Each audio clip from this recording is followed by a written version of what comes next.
इस वीडियो में अपन जो बीएससी सेकेंड ईयर है, बीएससी सेकेंड ईयर का जो टॉपिक है अगला 3rd यूनिट का पर्सनालिटी डेवलपमेंट का, वह भावात्मक बुद्धि, इमोशनल इंटेलिजेंट इसे बोलते हैं, आईक्यू भी बोलते हैं, ईक्यू बोलते हैं या फिर ईआई बोलते हैं। तो भावात्मक बुद्धि होती क्या है, इसके बारे में थोड़ा समझ लेते हैं।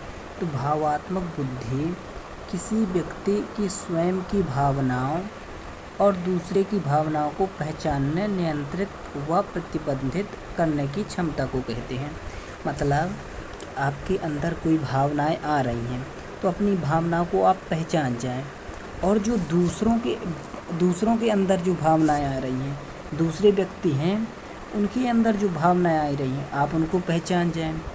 ठीक है, अब उनको पहचान गए, जो उनकी में भावनाएं आ रही हैं अब उनको नियंत्रित कर लें या प्रतिबंधित कर लें, तो इसे करने की क्षमता को ही अपन लोग बोलते हैं भावात्मक बुद्धि। क्या है कि जैसे भावनाएं होती हैं, कहते हैं कि रही भावना जिसकी जाकी जैसी, प्रभु मूरतन देखी तन तैसी, ऐसे कुछ बोलते हैं। तो वही भावनाएं हैं कि आपके अंदर जैसे कोई भी भावना आ रही है, ठीक है, प्यार भी एक भावना है और कई प्रकार की भावनाएं रहती हैं, ईमानदारी की कभी कभी भावना आ जाती है, पूजा करने की भावना आ जाती है, तो उसको आप पहचान लें, दूसरे को भी पहचान लें, है ना, और उसे नियंत्रित कर लें। या फिर समझिए कि जैसे किसी से मतलब कोई प्रेम करता है तो फिर कोई तुरंत का तुरंत उसकी भावनाओं को पहले पहचान लेता है कि हाँ वो भी हमसे प्यार वगैरह करती है, उसके बाद ही जो प्रपोज वगैरह करते हैं तो वो करते हैं। ठीक है, अब जैसे क्या बोलते हैं, और उसको नियंत्रित कर ले, अगर ये इसको पता है। अब ये ऐसा ही हुआ था क्या कि जो भावनात्मक बुद्धि थी वो शूर्पणखा के पास नहीं थी, उसको शूर्पणखा के पास भावात्मक बुद्धि नहीं थी, इस कारण से वह लक्ष्मण जी की भावनाओं को नहीं पहचान पाई और उसने कह दिया, अपना प्रपोज कर दिया। हाँ, वो पहली ही लड़की थी जिसने लड़के को प्रपोज किया था, आज तक फिर उसके बाद किसी लड़की ने किसी लड़के को प्रपोज नहीं किया होगा, तो उसके पास भावात्मक बुद्धि की कमी थी, है ना। तो वो अपने जो उनकी भावनाओं को पहचान नहीं पाई और ना नियंत्रित कर पाई और ना ही प्रतिबंधित, मतलब रोकना होता है, ना रोक पाई, और उन्होंने बोल दिया, तो ये अंजाम हुआ। तो आप भावात्मक बुद्धि को मुझे लगता है समझ चुके होंगे कि भावात्मक बुद्धि क्या होती है। अब क्या है कि जो जॉन डी मेयर थे और सालोवी और जॉन डी मेयर थे, जॉन डी मेयर और सालोवी ने भावात्मक बुद्धि का सर्वप्रथम प्रयोग 1990 में किया था। ये क्या है, 3 नंबर में आता है। तो अपने उत्तर को एक रचनात्मक बनाने के लिए और अच्छे नंबर पाने के लिए ज़रूरी है कि हम उसमें कुछ अलग लिखें। तो सालोवी और डी मेयर में ये आपको नाम याद करना होगा, भावात्मक बुद्धि का सर्वप्रथम प्रयोग किया था। अब भावात्मक बुद्धि का जो जनक होता है उसे डी गोलमैन को कहा जाता है। अब डी गोलमैन को कहा जाता है, ये लिखने के लिए है कि अगर आप अच्छा नंबर पाना चाहते हैं तो आपको लिखना चाहिए। अब क्यों कहा जाता है, क्योंकि 1995 में इनकी पुस्तक इमोशनल इंटेलिजेंस, वही है भावात्मक बुद्धि, में इन्होंने भावात्मक बुद्धि का वर्णन किया। इमोशनल इंटेलिजेंट इसका नाम दिया था पुस्तक का, ठीक है तो अर्थ वही ना कि भावात्मक, इसे संवेगात्मक बुद्धि भी बोलते हैं, है ना। आप ये भी लिख लीजिए, किताब में लिखा आएगा संवेगात्मक या भावात्मक बुद्धि। तो ये होती है भावात्मक बुद्धि की परिभाषा। और अच्छे नंबर पाने के लिए कुछ ज़रूरी पॉइंट ये है कि गोलमैन को कहा जाता है और डैन गोलमैन को इसका जनक कहा जाता है भावात्मक बुद्धि का, और इसका प्रयोग सर्वप्रथम डी मेयर व सालोवी ने किया था। अब क्या है भावात्मक बुद्धि, अब भावात्मक बुद्धि पढ़ लिया, उसके बाद आता है भावात्मक बुद्धि की विशेषताएं व लक्षण, या कहें तो विशेषताएं छोड़िए, भावात्मक बुद्धि की ये काट देना है, अपने को महत्व पढ़ना है, बस हो गया। आएगा कि जो भावात्मक बुद्धि है उसका महत्व लिखो, विशेषताएं अगले में देखते हैं। तो भावात्मक बुद्धि की देखते हैं, तो क्या है इसकी मतलब महत्व कहाँ पर है, तो इसका महत्व देखते हैं। फिर आ जाए भावात्मक बुद्धि और व्यक्तित्व विकास में, पर्सनालिटी डेवलपमेंट में क्या संबंध है या फिर क्या महत्व है इसमें। तो देखिए क्या है, जो टीम होती है, टीम में खिलाड़ियों के तनाव को कम करने में भावात्मक बुद्धि आवश्यक होती है, क्योंकि इसके द्वारा हम खिलाड़ियों की भावनाओं को समझकर उसे हौसला दे सकते हैं। तो क्या होता है कि अगर भावात्मक बुद्धि नहीं होगी, अब इसमें आप भावात्मक बुद्धि को उदाहरण में ले सकते हैं धोनी। क्या है कि धोनी के पास भावात्मक बुद्धि बहुत ही ज़्यादा है। आपने IPL देखा हो तो उन्होंने वो तुषार देशपांडे जो थे, उनकी भावनाओं को समझ चुके थे कि उनके ऊपर क्या बीत रही है। ज़्यादा रन देने के बाद भी उन्होंने अपनी टीम से उन्हें निकाला नहीं, वो उनकी भावनाओं को जान लेते थे, है ना। तो इस प्रकार से जो भावात्मक बुद्धि होती है, तो धोनी के पास अच्छी भावात्मक बुद्धि है, हम ये कह सकते हैं, है ना। तो वो खिलाड़ियों की भावनाओं को समझ लेते हैं और उन्हें हौसला दे देते हैं कि तुम्हें भाई ये करना चाहिए, वो करना चाहिए। तो ये होती है भावात्मक बुद्धि। मुझे लगता है आपके समझ में आ रही होगी। इसके अलावा देखिए, ये एक तो एग्जाम्पल हमने खिलाड़ियों का लिखा, इसके अलावा कंपनी वगैरह हैं, उद्योग धंधे वगैरह हैं, तो इसमें भी आप कुछ एग्जाम्पल में, जैसे हम कहते हैं कि 8 नंबर का क्वेश्चन आ गया, तो खिलाड़ियों की जगह टीम में खिलाड़ियों को हौसला देने के लिए इसलिए प्रकार आप लिख दीजिएगा कि कंपनी में जो क्या होते हैं मजदूर वगैरह होते हैं उन्हें देने के लिए। या फिर तीसरा उदाहरण लिखना है तो जनता को, एक नेता खड़ा है तो जनता को हौसला देने के लिए। एक टीचर है तो वो अपने छात्रों को हौसला देने के लिए। तो इस प्रकार से आप कई भी इसके एग्जाम्पल मतलब उदाहरण लिख सकते हैं, अगर आता है ये अपना 8 नंबर में, तो ठीक है। अब इसी प्रकार है परिवार में, दोस्तों में, वह रिश्तेदारों में अच्छे संबंध बनाने के लिए। क्या है कि आप एक दूसरे की भावनाओं को ना समझ पाएंगे, भाई भाई की भावनाओं को ना समझ पाएगा, तो लड़ाई होगी, झगड़े होंगे। तो ये समझना ज़रूरी है।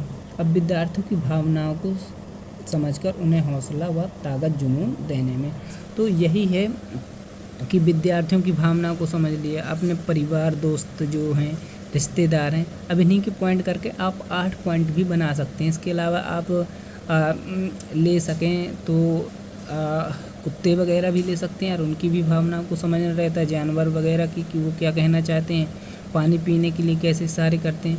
तो ये सभी भावात्मक बुद्धि में आता है कि आपके पास कितनी भावात्मक बुद्धि है, गरीब की भावनाओं को आप किस प्रकार से समझकर उसकी सहायता कर रहे हैं। तो ये होता है भावात्मक बुद्धि। मुझे लगता है आपकी आएगा कि भावात्मक बुद्धि का महत्व लिखो या अपनी पर्सनालिटी डेवलपमेंट में कैसे साकार है। अब पर्सनालिटी डेवलपमेंट में क्या है कि अगर उनकी भावना हौसला दिया, है ना, हौसला वगैरह दिया, तो उसमें क्या होगा, वो अपना जो मतलब गलती होगी उसे सुधारने का प्रयास तो करेगा। जैसे तुषार देशपांडे है, इसके अलावा कई भी खिलाड़ी हैं, कंपनी के मैनेजर होंगे जो गलत काम करते हैं लेकिन उन्हें निकालते नहीं, उनका हौसला बढ़ाते हैं, उनकी भावनाओं को समझकर उन्हें हौसला देते हैं और वो अच्छे से अच्छा काम करने की कोशिश करते हैं। जो उनमें कमी होती है, मतलब अपनी पर्सनालिटी, जैसे उनके पास शरीर वगैरह नहीं है या फिर खेल कुछ भी नहीं है, तो उसमें अपनी पकड़ अच्छी बनाते हैं और उसको करते हैं। हम तो यही कहेंगे कि एक जो बेइज्जती वगैरह होती है, कोई अगर आपकी बेइज्जती वगैरह कर देता है तो वो भी एक अच्छा साधन होती है आपको सुधारने का। और दूसरा होती है एक लालच होता है सुधारने का, कि अगर आपको पढ़ाना है या फिर कोई काम कराना है तो होता है पैसा, उसमें आप अपनी विकसित कर सकते हो। दूसरा जो हमने बताया कि कोई बेइज्जती कर दे तो हो सकता है, आप उदाहरण कई ले सकते हैं।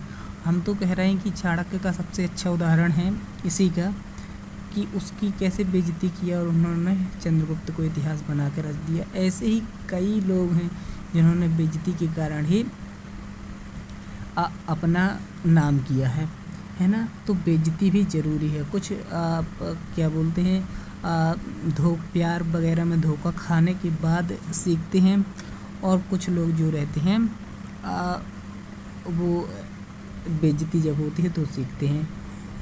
तो इस प्रकार से अगर किसी को सफल बनाना है तो ये एक अच्छा रास्ता होता है उसकी बेइज्जती करने का या फिर उसे हौसला देने का कि तुम भाई, बेइज्जती भी कभी कभार काम दे जाती है। और हौसला अगर आप देंगे तो हौसला देने पर वो जब सफल होगा तो आपकी इज्जत करेगा, और अगर आप उसे बेइज्जती करते हैं तो वो जब वो सफल होगा तो वो भी आपको नीचा दिखाने की कोशिश करेगा, आपकी इज्जत नहीं करेगा। तो हौसले और इसमें यही फ़र्क होता है। तो क्या रहता है, इसकी विशेषताएं या लक्षण आ सकते हैं। देखिए, वहाँ महत्व और आवश्यकता एक ही में लिखना है और उसके संबंध लिखना है जो आ जाए इसमें, ठीक है। क्या है कि अलग अलग करके हम लिखा नहीं सकते थे। अब जैसे लक्षण आ जाएँ तो लक्षण और विशेषताएँ अलग ही होती हैं। जैसे हम कहते हैं कि सांप जो है वो जहरीला होता है। तो एक तो उसका लक्षण भी है कि जहरीला होता है और इसकी विशेषता भी है कि जहरीला होता है। तो लक्षण और विशेषताएं एक जैसी ही होती हैं, बस उनको लिखने का तरीका आपको इसी में सुधारना पड़ेगा, ठीक है। तो इस तरह के जो लोग होते हैं भावात्मक बुद्धि वाले, आ जाए भावात्मक बुद्धि की विशेषताएं, भावात्मक बुद्धि वाले लोगों की विशेषताएं, तो ले लिखना है। दूसरे की भावनाओं के प्रति संवेदनशील होते हैं व उनके साथ सहानुभूति पूर्ण व्यवहार करते हैं। अब ये संवेदनशीलता बताने की ज़रूरत नहीं है और सहानुभूति भी बताने की ज़रूरत नहीं है, ये आप जानते हैं, ठीक है। तो वो दूसरे जो होते हैं उनकी भावनाओं के प्रति संवेदनशील होते हैं और उनकी सहानुभूतिपूर्ण व्यवहार करते हैं, जो इस बुद्धि वाले होते हैं, ठीक है। अब जैसे आप धोनी का उदाहरण ले लीजिए, सभी के प्रति उनकी भाव संवेदनशील होती हैं और सभी के साथ सहानुभूतिपूर्ण व्यवहार करते हैं, है ना। अधिक सहज होते हैं, सरल होते हैं, सहज, सरल और अंतर्ज्ञानी होते हैं। मतलब अंतर्ज्ञानी मतलब अंतर से उनके पास ज्ञान होता है उस चीज़ का, ऐसा नहीं कि पूरा संपूर्ण ज्ञानी, उस चीज़ का ज्ञान होता है। तो आप 2 लिख देंगे, ठीक है। अगला तीसरा लिखेंगे कि ये लोग निर्णय लेने में समय लेते हैं। धोनी को देखिएगा, समय लेते हैं, वो कोई भी निर्णय लेते हैं तो उसमें समय लेते हैं और सही निर्णय ही लेते हैं, ठीक है। तो उनके पास भावात्मक बुद्धि होती है। ये लोग सम्मानजनक व शिक्षित होते हैं, ठीक है।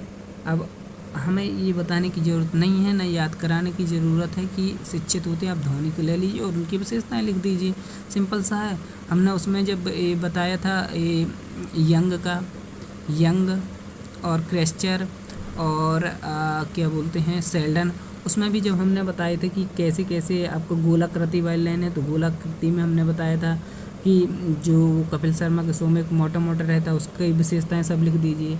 आयताकार में अक्षय कुमार को ले लीजिए, उसकी लिख दीजिए। और लंबाकार में वो जो धमाल पिक्चर में एक वो बोलने वाला रहता है या फिर कौवा बिरयानी वाले रहता है, अब वो भी अच्छा इसका उदाहरण है। पतले पतले वो रहते हैं और लंबे रहते हैं, उनकी शायद मृत्यु हो चुकी है ना। तो वो अच्छी कॉमेडी करने वाले थे, कॉमेडियन थे, तो उनका उदाहरण ले सकते हैं। और उनकी विशेषताएं लिख दीजिए कि किस प्रकार से होते हैं। और आपके आसपास कोई पतले वगैरह हो तो उनकी विशेषता लिख दीजिए। ये हो जाती हैं सिद्धांत और विशेषताएं उनकी। अब क्या है कि वे जीवन को अधिक तीव्रता से अनुभव करते हैं, आप देख ही चुके होंगे, और दूसरों की तुलना में अधिक भावात्मक दर्द महसूस करते हैं। तो ये आपको पॉइंट याद कर लेने हैं या फिर आप उन्हीं से रिलेट करके लिख दीजिए। जिसके पास भावात्मक बुद्धि क्या है कि पर्सनालिटी डेवलपमेंट है ना। तो इसमें हर एक चीज़ ये नहीं कि सॉलिड ही है, क्योंकि जो भी सिद्धांत अभी दिए गए हैं हर एक में चेंज होता जा रहा है। अभी 2015 में एक लोगों ने सिद्धांत दिया है इसी का, ठीक है। 2006 में कई लोग, ये 1997-90 से ही शुरू हुए सिद्धांत देना। एक टीम को परियोजना समझ व ज्ञान प्रदान करते हैं। इसमें धोनी को आप पता ही है, समझ देते हैं, ज्ञान देते हैं, सब कुछ देते हैं, ठीक है। ये लोग अपनी मतलब सभी का सम्मान करते हैं और लोगों की भावनाओं को ठेस नहीं पहुंचाते हैं, क्योंकि वो अपनी भावनाएं जानते हैं और उनकी भावनाएं जानते हैं। मतलब वो दुख दर्द उसका समझे हुए होते हैं, उनकी भावनाओं को समझे हुए होते हैं। इस कारण से वो किसी प्रकार का किसी को नुकसान पहुंचाने की कोशिश नहीं करते। तो ये होते हैं 7 लक्षण। 1-2 लक्षण आप अपने से थोड़ा सोच समझ के लगाइए, है ना। इसके अलावा अब हम देखते हैं अगला जो टॉपिक है। अब जो अगला टॉपिक है वो है भावात्मक बुद्धि की घटक या तत्व या भाग कुछ भी आ सकते हैं। तो इसके जो भाग होते हैं वो करीबन 5 होते हैं। तो पहला होता है आत्म चेतना, इसे आत्म जागरूकता भी कहते हैं, ऐसा भी लिख सकते हैं। तो इसे आत्म जागरूकता कहते हैं। इसमें किसी भी की भावनाओं को पहचानने व समझने की क्षमता होती है। इसमें क्या होता है कि दूसरे की भावनाओं को पहचाना जाता है और समझा जाता है। ऐसे लोगों में आत्मविश्वास, यथार्थवादिता, आत्मनियंत्रण आदि गुण होते हैं। तो क्या है कि आत्मचेतना, जो आत्म जागरूकता वाले लोग होते हैं वो दूसरों की भावनाओं को समझ लेते हैं, वह पहचान लेते हैं। और ऐसे लोगों में यथार्थवादिता, आत्मविश्वास, आत्मनियंत्रण आदि गुण होते हैं। इतना अपने को लिखते हैं ना आत्म चेतना में। ये भावात्मक बुद्धि के तत्व हैं या भाग हैं। जैसे अपने शरीर के हाथ, पैर, दांत, मुंह ऐसे भाग होते हैं, ऐसे इसके भाग हैं। ठीक है। अगला जो टॉपिक रहेगा दूसरा जो है उसमें है स्वनियमन। तो स्वनियमन में है, इसमें किसी व्यक्ति के खुद के आवेगों और मनोदशाओं को नियंत्रित करने की क्षमता होती है। कोई व्यक्ति रहेगा, खुद के आवेगों और मनोदशाओं को नियंत्रित करने की क्षमता, आवेग मतलब क्रोध वगैरह जो रहेंगी, और मनोदशाएं यही होती है, मनोदशा ईर्ष्या वगैरह, तो इनको नियंत्रित करने की क्षमता होती है। ऐसे लोग कोई जो निर्णय लेने से पहले सोचते हैं, ठीक है, और ऐसे व्यक्तियों में विश्वासता, आत्मनिष्ठा, सत्यनिष्ठा आदि गुण होते हैं। ये तो है स्वनियमन का, कि खुद के आवेगों और मनोदशा, क्रोध वगैरह को वो नियंत्रित कर लेते हैं, उसमें पहचानते हैं, इसमें नियंत्रित करते हैं। 2 याद रखना है, ठीक है। उसमें पहचान लेते हैं, इसमें नियंत्रित करते हैं, और फिर निर्णय भी लेते हैं। तो सोचते हैं, सोच समझ के निर्णय लेते हैं। तो उसमें क्या रहता है कि सोच समझते हैं तो विश्वसनीयता, आत्मनिष्ठा और सत्यनिष्ठा उसमें रहती है, गुण रहते हैं। अगला है जो है प्रेरणा। तो प्रेरणा क्या है कि प्रेरणा यह बाहरी कारणों की बजाय आंतरिक कारणों से करने के जुनून को दिखाती है। प्रेरणा आपको पता है कि बाहरी कारण नहीं है, ये आंतरिक कारण होता है प्रेरणा देना। कोई प्रेरणा दे तो अंदर से प्रेरणा आती है, मोटिवेशन, प्रेरणा, है ना, तो अंदर से आ जाती है। जैसे किसी आपके दोस्त की नौकरी लग गई होगी तो आपको भी प्रेरणा मिली होगी, यार उसकी लग गई, हमें भी अपनी नौकरी लगाना है। तो ऐसे लोगों का काम करने का जुनून होता है, जिनके पास मतलब प्रेरणा होती है, सीखने की खुशी आदि गुण होते हैं। तो उनमें जैसे उनकी नौकरी लगी तो उन्हें भी जुनून आ जाता है और वो सीखने की कोशिश करते हैं, ठीक है, सीखने में उन्हें खुशी भी मिलती है, आदि गुण होते हैं। और सहानुभूति, देखिए 3 ये आत्मचेतना, आत्म जागरूकता और प्रेरणा, सहानुभूति चौथा है। किसी व्यक्ति की अन्य लोगों की भावात्मक बनावट को समझने की क्षमता होती है। कोई सहानुभूति है, कोई कुत्ता वगैरह है, तो उसकी जो मतलब वो जो इस प्रकार के इरादे करता तो उसकी भावना को समझ लेता है। गरीब वगैरह रहता है तो उसकी भावना को समझ लेता है वो व्यक्ति, ठीक है। अगला है सामाजिक कौशल। सामाजिक कौशल, तो इसमें क्या होता है, इसमें सामाजिक संबंधों को समझने व प्रतिबंधित करने की क्षमता होती है। सामाजिक संबंध होते हैं, इसमें दूसरों की भावनाओं को समझकर नियंत्रित किया जाता है। सामाजिक कौशल में दूसरे की जो भावनाएं रहती हैं उनको समझा जाता है और उन्हें नियंत्रित किया जाता है। बस वही लिखना है, इसमें दोनों समझा भी जाता है और नियंत्रित भी किया जाता है, लेकिन समाज की जो रहती हैं भावनाएं वगैरह, ठीक है, वही अपने पढ़ा था। सामाजिक यह है सामाजिक कौशल।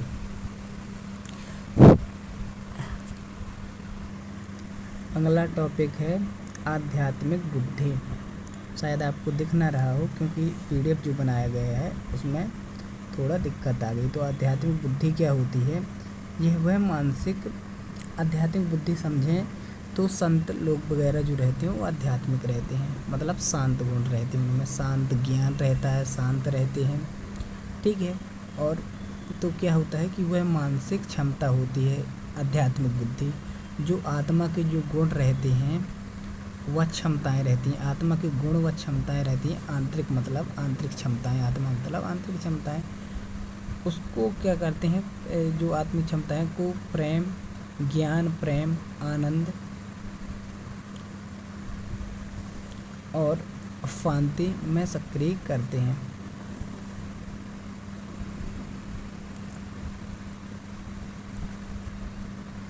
तो ये होती है आध्यात्मिक बुद्धि, जो आत्मा की जो क्षमताएं वगैरह हैं, आत्मा की जो क्षमता हैं और गुण हैं, उसको कहीं में शांति, ज्ञान, प्रेम, आनंद में परिवर्तित कर दे, बस हो गया। जैसे बागेश्वर धाम है, उनका उदाहरण ले सकते हैं। ठीक, तो आध्यात्मिक बुद्धि के अच्छे उदाहरण हैं। इसके बाद सर्वप्रथम आध्यात्मिक बुद्धि का उपयोग 1997 में दनाह जोहर ने किया था। दनाह जोहर एक मनोवैज्ञानिक हुए जिन्होंने इसका उपयोग सर्वप्रथम किया था। अब आएगा आध्यात्मिक बुद्धि का अभी महत्व, वही है महत्व, संबंध, आवश्यकता बता चुके हैं और भूमिका। तो इसी में सब कुछ तीनों आएंगे। हम एक बात लिख भी देते हैं,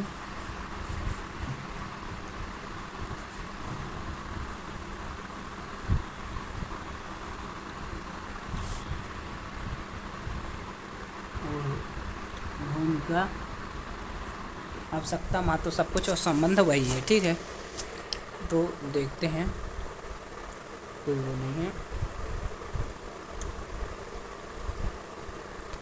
ये यूनिट इस वीडियो में ख़त्म करनी है हमें।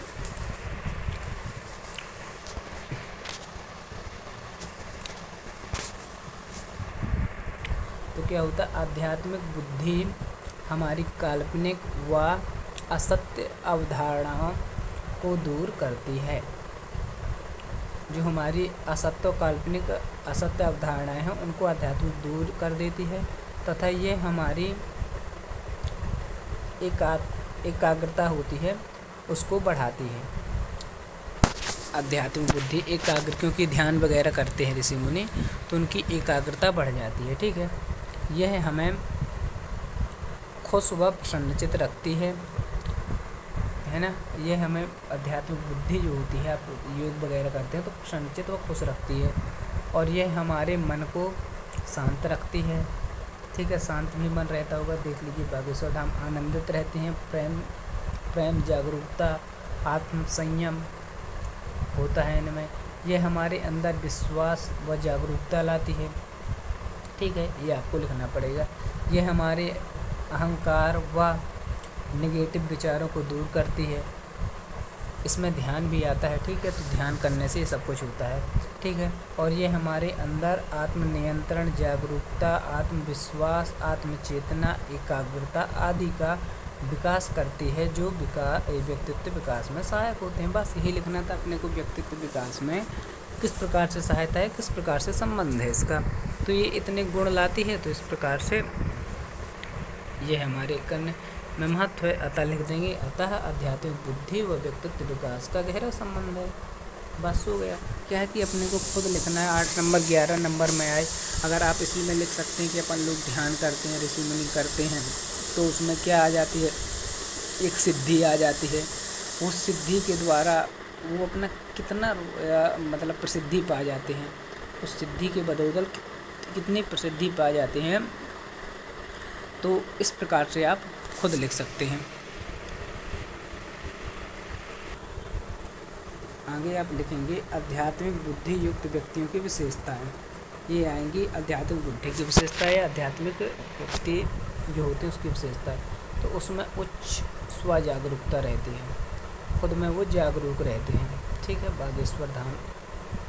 वे अनावश्यक नुकसानों से दुखी नहीं होते हैं। कोई भी अनावश्यक दुख हो जाए तो उन्हें पता रहता है कि कोई मतलब तो ऐसे ही है जैसे कि कोई भी अनावश्यक दुख आप समझ सकते हैं, अनावश्यक नुकसान जिसका कोई आवश्यकता ना हो, कई रहते हैं, कुछ लोग उसी में लड़ने लगते हैं। अगला क्या लिखेंगे, समस्याओं का सामना करने के लिए तैयार रहते हैं। ठीक है, और ये जो अपना आत्म साक्षात्कार है, साक्षात्कार देने में भी तैयार रहते हैं। समस्या कोई भी आ जाए उसको तुरंत, अब बागेश्वर धाम आप देख सकते हैं, धीरेन्द्र शास्त्री, वो भी इसी का उदाहरण, अच्छे उदाहरण है। ये विनम्र व सक्रिय होते हैं, विनम्र और सक्रिय रहते हैं, जागरूक रहते हैं और तत्पर रहते हैं अपने काम को करने के लिए। ठीक है, क्या है कि हम जो लिखे हैं वही आप लिख सकेंगे, जो बोल रहे हैं वो ना लिख पाएंगे, और हमने पूरा लिखा नहीं है, आज ही इसको तैयार किया है। विविध घटनाओं व प्रसंगों को जोड़ने की योग्यता रखते हैं। विभिन्न प्रकार की घटनाएं रहेंगी तो उनको, तो जो विभिन्न प्रकार की घटनाएं रहेंगी, जैसे हनुमान जी की प्रसंग है, तो उनको ही पता नहीं काहे से जोड़ देते हैं। मतलब यहाँ से लेकर जाएंगे, बताएंगे हनुमान के पास इतनी शक्ति वगैरह थी, इससे ज़्यादा थी, हाथी के पास इतनी होती है। ये स्वावलंबी होते हैं व स्वाभिमानी होते हैं। ये स्वावलंबी व स्वाभिमानी होते हैं, स्वाभिमानी व स्वावलंबी होते हैं। ठीक है, विविध घटना, स्वावलंबी स्वाभिमानी होते हैं। स्वाभिमानी मतलब किसी से कुछ नहीं मांग सकते, स्वावलंबी अपना काम खुद करते हैं, अपना ये स्वयं का चिंतन करते हैं, खुद सोचते हैं, खुद बताते हैं, किसी का नकल वगैरह नहीं करते। ठीक है, आत्म साक्षात्कार इनके जीवन का उद्देश्य होता है। आत्म साक्षात्कार मतलब खुद कोई को पूछे तुरंत का तुरंत जवाब देना आत्म साक्षात्कार कहलाता है। तो इनका उद्देश्य ही होता है ये सब कुछ करना है, जिसके पास आध्यात्मिक बुद्धि होती है। अब ये आध्यात्मिक बुद्धि है वो इस प्रकार से ख़त्म हुई। अब हम बता दें इन तीनों के बारे में, IQ, SQ और EQ के बारे में। तो इसका संबंध किससे होता है, ये ऑल टोटली नोट में लिखा है। कर्म योग या ज्ञान योग से IQ का होता है, SQ का होता है आत्म साक्षात्कार से, और EQ का होता है सहयोग से। तो ये थोड़ा संबंध है जो थोड़े आपको ध्यान रखना चाहिए। ठीक है, और इस टॉपिक के साथ आध्यात्मिक ये 3 यूनिट ख़त्म हो जाएगी अपने। ठीक है, तो क्या है, आध्यात्मिक बुद्धि को विकसित करने के उपाय क्या होते हैं वो अपने को देखना है। पहला, प्रतिदिन अपने को ध्यान करना चाहिए, प्रतिदिन ध्यान करना चाहिए। अच्छी इच्छा शक्ति का प्रयोग करना चाहिए। अच्छी क्या बोलते हैं, शक्ति जो रहेगी, इच्छा शक्ति, उसका उपयोग करना चाहिए। हमेशा पॉजिटिव सोचना चाहिए, हमेशा पॉजिटिव थिंकिंग रखना चाहिए, ये इसका लक्ष्य होता है। हमेशा पॉजिटिव थिंक रखना चाहिए, मतलब सोचना चाहिए। और अगला जो है, आध्यात्मिक व प्रेरणादायक किताबें पढ़ना चाहिए।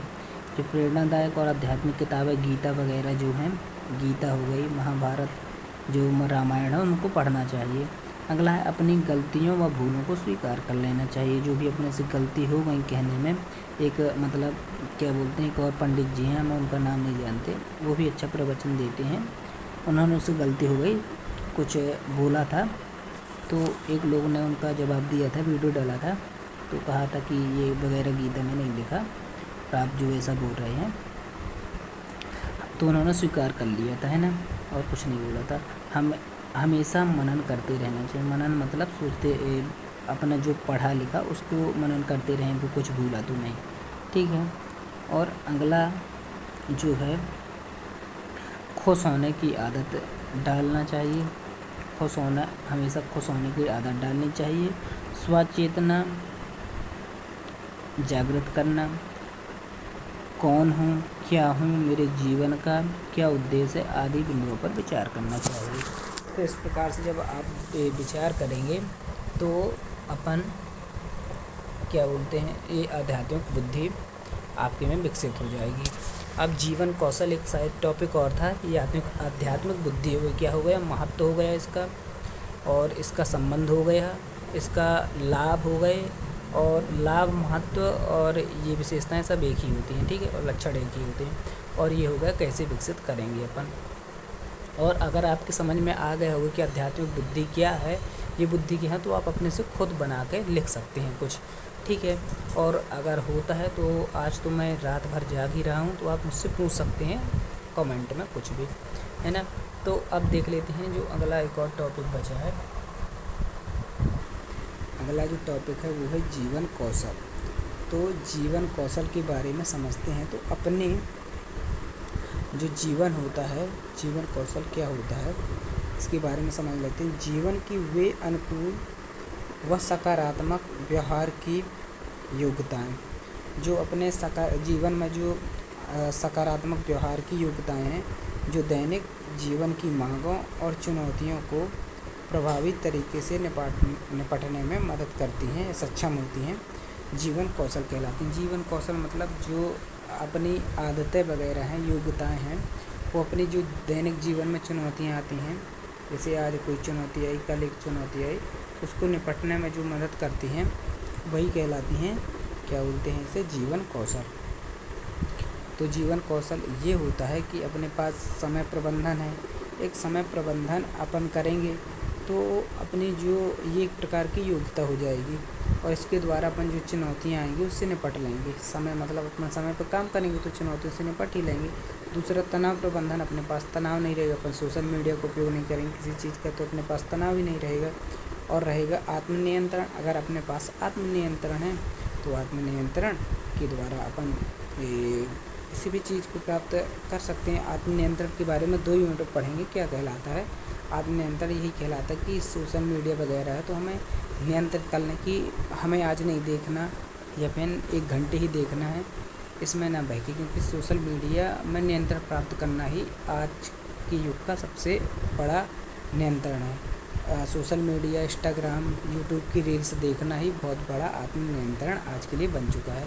और कई गलत आते हैं जिस पर आत्मनियंत्रण आजकल के लोगों का नहीं है। ठीक है, अब इसके अलावा जो है जीवन कौशल, इसका उद्देश्य और आवश्यकता क्यों है। जीवन कौशल की जो शिक्षा दी जा रही है तो उसका जीवन कौशल की शिक्षा का उद्देश्य और आवश्यकता क्या है, तो वो है जीवन में योग्यताएं जो हैं उसमें वृद्धि करना। जीवन में जो योग्यताएं हैं इन योग्यताओं को अपने में विकसित करना। कई प्रकार की जो योग्यताएं सीखने की, उनको विकसित करना। क्या है कि अपने पास समय का प्रबंधन रहेगा तो अपन कई योग्यताएं सीख सकते हैं, जैसे इंग्लिश बोलना वगैरह, कुछ बनाना है। आजकल मतलब बहुत सारी योग्यताएं हैं जो कंप्यूटर वगैरह सीखना, क्रिकेट खेलना, दौड़, ये सभी योग्यताएं अपन सीख सकते हैं। जीवन कौशल शिक्षा का उद्देश्य जो अपने पास युवा वर्ग की जो समस्याएं हैं उनको समझने और उन्हें उनको समझने और निर्णय लेने में मदद करना है कि सही निर्णय किस प्रकार से ले सकते हैं। ये जीवन कौशल का मुख्य उद्देश्य है। युवाओं को स्वयं की शारीरिक संरचना व उसमें परिवर्तन लाने में मदद करना है। तो जीवन कौशल का यही लक्ष्य है कि वो शारीरिक संरचना में अपने परिवर्तन लाएं, बुद्धि स्तर में परिवर्तन लाएं, तनाव रहित जीवन बनाने में वो तनाव रहित जीवन बनाएं, समय का प्रबंधन करें, ठीक है, और परिवार व अन्य संबंधों को समझने व उनके साथ सामंजस्य बढ़ाने की क्षमता विकसित करना है। जो परिवार के लोग हैं, पत्नी हो या फिर माता पिता हो या भाई बहन हो, तो उनके साथ एक अच्छा संबंध बनाने के लिए ये जीवन कौशल आवश्यक है। जीवन कौशल में सभी प्रकार की योग्यताएं आती हैं। आत्मनियंत्रण, स्वाभिमान, स्वावलंबी होना, आत्मचेतना, आत्म जागरूकता, ये सभी जो विशेषताएं हैं ये जीवन कौशल में आती है। जीवन कौशल का उद्देश्य ही नरेंद्र मोदी जी का भी उद्देश्य है लोगों को कौशल बनाना, उन्हें प्रतिभाओं से गुणित करना। क्योंकि आपके पास कोई कौशल है, जीवन कौशल इसी को कहते हैं। अगर आपके पास कोई कौशल है, कौशल मतलब प्रतिभा है, तो आप कुछ भी कर सकते हैं, रुपए कमा सकते हैं, जो चाहें आप वो कर सकते हैं अगर आपके पास कोई प्रतिभा है। आजकल तो आज का ज़माना है कि आप एक ही चीज़ में आगे हो जाएं, एक्सपर्ट हो जाएं, तो उसी से बहुत सारा फेम और कुछ भी फेम कमा सकते हैं और रुपए कमा सकते हैं। क्योंकि आजकल सोशल मीडिया का ज़माना चल चुका है और उसमें आप घर से भी फेमस हो सकते हैं अपने घर में बैठे बैठे। तो इस प्रकार से ये जो 3 यूनिट थी वो ख़त्म हो गई, और मुझे लगता है कि अगर आपने कुछ नहीं पढ़ा था तो आपके एग्ज़ाम में ज़रूर हेल्पफुल होगी। थोड़ा बहुत जितना मैंने पढ़ा था या मुझसे जितना बनता था उसे मैंने समझाने का प्रयास किया है। अगर आपके लिए कुछ हेल्पफुल हो सकता है तो मुझे बेहद खुशी होगी। मैं सब्सक्राइब या फिर लाइक करने के लिए नहीं कहूँगा, क्योंकि ये आपके ऊपर डिपेंड करता है। ऐसा भी हो सकता है कि इस वीडियो में मैंने जो पढ़ाया हो आपको कुछ भी समझ में ना आया हो, या फिर आपको कुछ याद ना हुआ हो, तो उसके लिए भी बनाया गया है कि आप लाइक करें या डिसलाइक करें। तो आपकी जैसी मर्ज़ी हो आप वैसा करिए कीजिए। आपको डिसलाइक भी करना है तो डिसलाइक भी कीजिए। और अगर आप मुझे कोई सजेशन देना चाहते हैं कि आप अच्छे से वीडियो बनाएं, या फिर क्या है कि वीडियो बनाने में दिक्कत नहीं है, हम जब पर्सनालिटी डेवलपमेंट की साल ही शुरू होती है जब ही बना दें वीडियो। लेकिन क्या है दिक्कत ये है कि हमारे एक भी व्यू नहीं आते, तो व्यू ना आने की वजह से हम उस समय प्रयास नहीं करते और ना ही मेहनत मतलब इसके लिए करते हैं। और इस समय क्या है कि सब लोग देखते हैं तो हमें हमारा दौर भी जाता है और हमें कोई दिक्कत भी नहीं आती, और व्यू के व्यू आ जाते हैं। तो इसी के साथ ख़त्म करते हैं वीडियो। मिलते हैं आधे घंटे बाद 2 यूनिट में। 2 यूनिट बहुत सारा है।